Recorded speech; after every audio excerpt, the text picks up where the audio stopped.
Hey, everybody. Good afternoon. It is high noon here where I'm at, and just had some news stories that came across the wire about mostly Marvel, but a couple of DC things I thought were kind of juicy too. Just wanted to pass them on. Marvel has signed the producers and writers who created and brought about Moon Knight for Disney Plus to script and begin designing the reboot of the Fantastic Four, which is very exciting because everyone knows how, if you've watched Moon Knight, many people found it to be kind of way out there, but a lot of people really liked it because it was exploring some real sensitive topics like mental health, um, just all kinds of intricate things. Khonshu was a great character. The whole thing was really well done, and that's when we can always say about Marvel TV. What they've got. I myself have not watched Hawkeye yet. That's the only one I haven't watched, but everything else I've seen from the lineup they've got, especially from starting with WandaVision, who really kicked off Phase 4. If you think about it, um, man, it's just been just absolutely incredible. We all and only Marvel could take characters that were animated in What If, their animated show, and actually bring one or two of them to the big screen in a live action format, like they did in Doctor Strange 2. Again, no spoilers for those of you who haven't seen it, but just amazing. So I'm really excited about the fact that the team that created Moon Knight is going to reboot Fantastic Four, because I've said it before. I'm going to say it again. Fantastic Four deserves to be a huge franchise.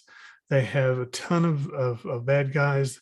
They have, I mean, we're talking two of the best of all time, folks. We're talking Doctor Doom and we're talking Galactus. And people have been waiting for years and years and years to see these guys done right. We've had attempt after attempt, all of them nowhere close to where the characters should be as far as the villains go. Um, Doom has been a joke in the old Fantastic Fours. He is such a just a iconic villain that he deserves to be just one of the big baddies, right up next to Thanos and Kang. I mean, he deserves to be there. He's a super bad. He's absolutely one of the most revered icons in comics. So we hopefully this producing team will get that right. And of course, everyone knows the real slow burn is not just Kang the Conqueror, who is more of a kind of Avengers type villain as an ensemble piece, but the the biggest and baddest of all that everybody has been waiting for a long time to see on screen is Galactus. We saw the Cloud Galactus in Rise of the Silver Surfer, which everybody just basically ran for the exits when they saw that. I'm sorry, it insulted the intelligence of comic book fans and fans, especially of the Fantastic Four. It was poorly received, and it should have been. But the slow burn towards Galactus is going to be happening. You know it will be. There's a number of things that could set that off, as far as alerting the Surfer, who I believe will be his herald, as it was in the comics, and is another iconic hero that people have been wanting to see. Didn't do a bad job of him in that one Fantastic Four, as far as the way he looked, the way he acted. Lawrence Fishburne was a great voice for him. He did fine as far as the character for that goes, but it's just the whole Galactus thing just in that movie collapsed everything. So they've got the shot. It took them forever to get the rights back. They've got the rights back. We feel very strongly, we being the geek nation, that John Krasinski and Emily Blunt are going to be Mr. Fantastic and the Invisible One. They've been kind of just doing the Marvel, I better not say anything, or the snipers will get me type strategy for a while to throw everybody off the scent. But come on, man, they would knock it out of the park. But the other two characters in that particular franchise will make or break it. I guarantee it. The Thing, especially, the Thing has got to be done. Got to have a great voice actor, and somebody who has the chops to pull off Mrs. Grimm's baby blue-eyed boy and get the old "it's clobbering time" going the right way.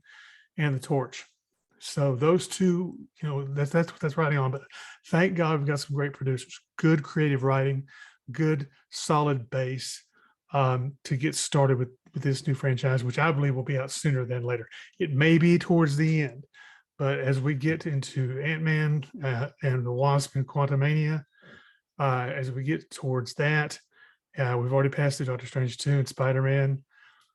And once we kind of get rolling with some of the other titles that are going to be coming out as they come out, I think you're going to see the slow burn with the Fantastic Four really grabs momentum, because what Marvel's famous for doing is Easter egging hell out of everything. There's Easter eggs everywhere. They all tie into a certain thing. If Marvel says it, I said it on the last show. If Marvel says something in a movie, you better believe it's going to mean something to another movie, which is exactly how they do things. The other thing that's real important to remember is that they're getting to the point where some of this timeline stuff is going to have to be managed a little bit more, and the Fantastic Four definitely could breach that gap. That goes all the way back to the Kirby days in the 60s and 70s when he was drawing the comic. That being said, one real quick note I want to hit on Eternals. Don't get me started on Eternals. I don't even want to go there. It was not the movie I wanted to see.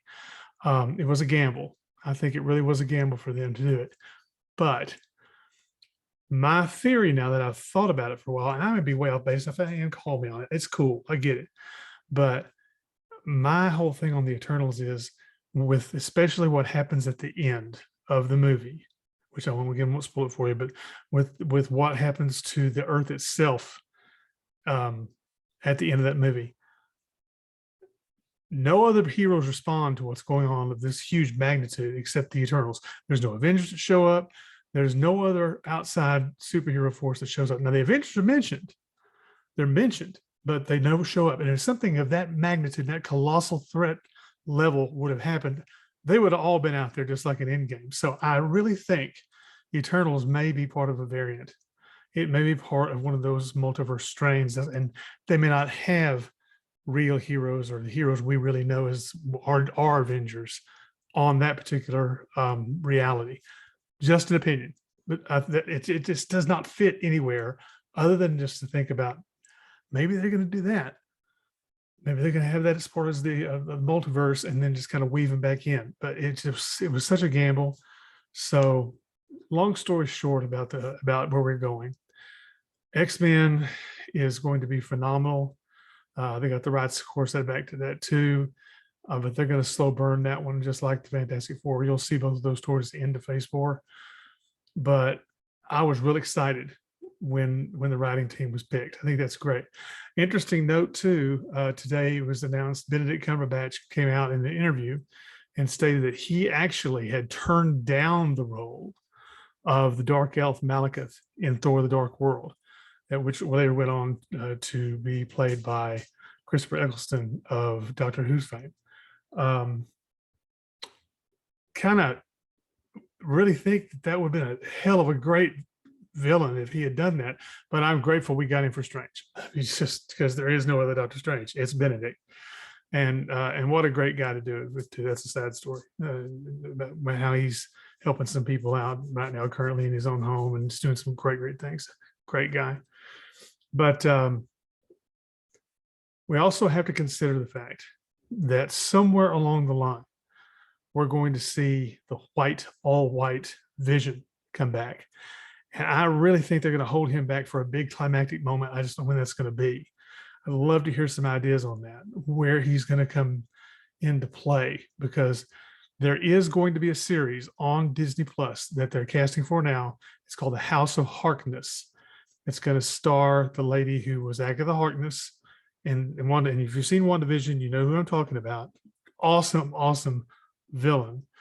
And for those of you who aren't aware, in the comics continuum of Fantastic Four, Agatha Harkness is the son, or the nanny to the son, of Reed Richards and Susan Storm of Little Franklin, who is one of the most powerful humans on Earth.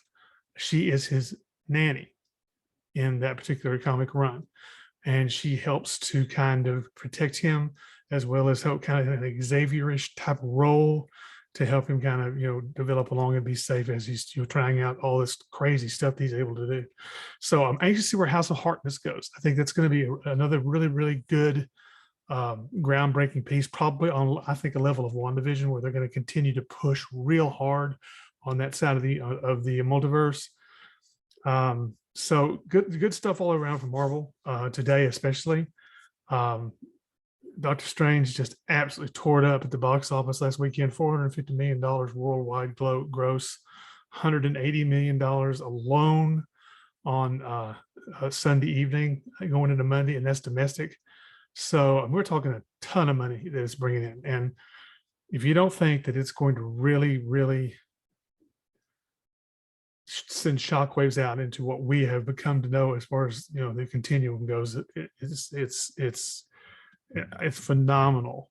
Nothing short of phenomenal as to how they put these things together to interact with each other. And just as in a real comic book that you're reading, at the end of the book, it always says, next month, see such and such. Next month, or we continue this story. It really, they have got the mastery of taking that print format that does a whole line of interlocking storylines to create the one big story. They've integrated that into their movie strategy, and that's why it's working. It's mind-boggling to know that they've got so many characters, so many stories to tell, and still so much ground that they could have left uncovered due to copyright laws and other things, that ownership rights, things like that. They're going to ride this horse for a long time, and it's an exciting time to be a comic book fan. So that being said, once again, just getting used to this new YouTube gig. If you would hit like and subscribe, I'll be doing this probably every other day with some news on what's coming up out there as far as the comic book movie world.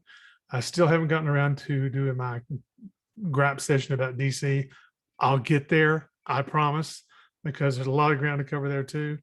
And I'd love to hear some people's thoughts on DC, because DC is one of those that's, people are loyal as hell, or they're like, I'm done, because of all of just this colossal train wreck that they've had occasionally off and on. The only thing DC has been able to pull off really, really well are two things. Their animated shows that they do are superb. I mean, there's not one of them I've seen that has been a dog, really. Almost all of them have been just absolutely great in the animated world. So kudos to them on that.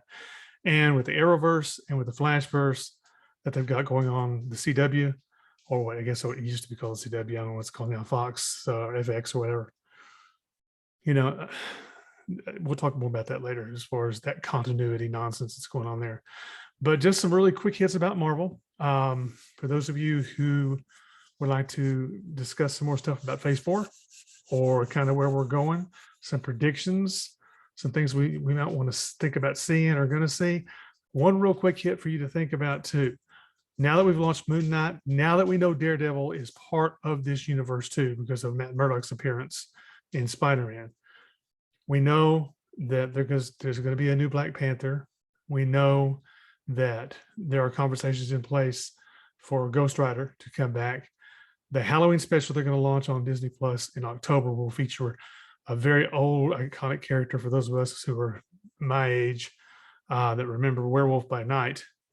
That particular character will be headlining that particular special. And Blade will be in there too.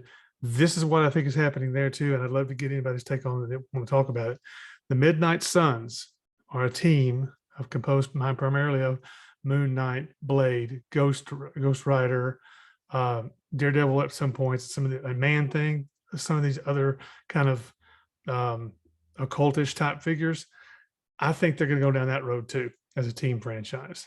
And there's just too much to cover. I mean, it just goes off. It's this crazy quilt of greatness that they're sewing together. So just to get another quick hit, I'll have some more probably later on today or tomorrow, especially when it comes to the Dark Avengers, which is definitely something on the horizon. Secret Invasion, which is going to be huge, and the Russo brothers, of course, of Infinity War and Endgame, they're talking that they are looking towards making Secret Wars. If you don't know what Secret Wars is, it's an iconic story. I'll talk about it more later. That is actually where also the black uniform for Spider-Man first appeared. Before it was Venom, before it was anything else, that's where he got his black uniform, was in that run, that iconic black uniform. So Marvel, there's a ton of stuff to talk about. I wish I had more time, but I'll get to it as we go. But again, if you like what you're hearing, you want to have some more dialogue, I want to ask some questions, want to kick it back and forth, hit like, hit subscribe, let me know you're out there. And I'm checking this every day. And feel free to check out there's a link to the Facebook page there as well on the screen. So if you'd like to do that, you're welcome to as well. But hope everybody's doing okay. Once again, exciting to be able to be on here and talk with you guys about all this good geeky nation stuff. So take care. Whatever you're doing, make it a good time, and we'll talk to you soon. Bye.